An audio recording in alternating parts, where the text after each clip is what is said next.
pleased to be here this morning for the opening of this third conference of the Regional Center for Mapping of Resources for Development and the fourth Afro-Geo Symposium. Your Excellency, thank you for coming and to grace this occasion. This workshop, Your Excellency, brings together participants from the academia, applications and software developers, hardware manufacturers, geospatial data producers, vendors, researchers, and policymakers under the theme Earth Observations for Evidence-Based Decision-Making. Your Excellency, this for us as a ministry is an important conference because science and technology is now at the center of decision-making. It is important for all of us to come together, to engage, and to participate so that we inform policy and decisions that will inform how our governments are run, how we provide services to our people, and how we bequeath a better planet to future generations. Evidence-based decision-making is of particular interest to the public, to Kenyans, because, Your Excellency, we struggle with resources, not just in Kenya, but globally. Land is becoming scarce, and unless we use science to inform land use, then we'll have problems in deciding what to do with the challenges we face. This morning, some of you may have gotten here using Google Maps. This tells us that geospatial science is at the center of our decisions day to day. We use science every day. We may not use the complicated terms you scientists are using, but we are using science every day to make decisions that affect each and every one of us. We consider the challenges facing our society today to be critical and innovation central to solving these challenges.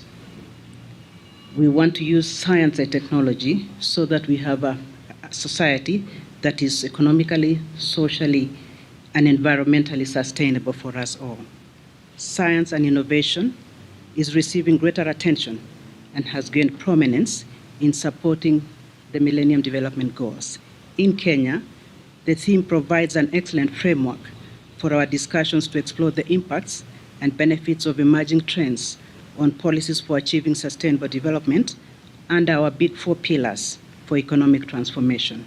That is food security, manufacturing, universal health coverage for all our citizens, and affordable housing. We can't do this without science and technology.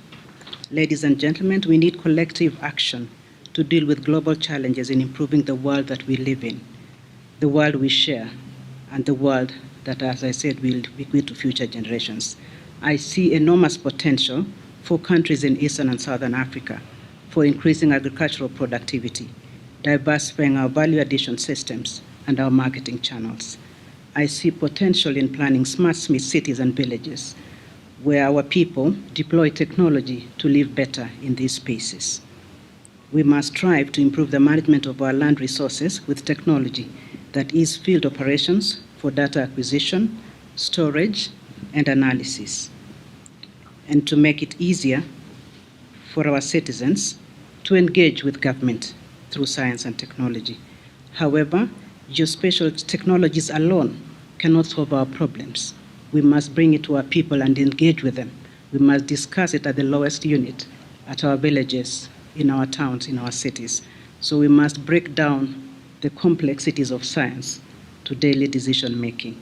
We must also deliberately engage with governments, because as scientists, we develop good products, good innovations, but unless we engage with policymakers, it is difficult for us as governments to see the benefits of your innovations.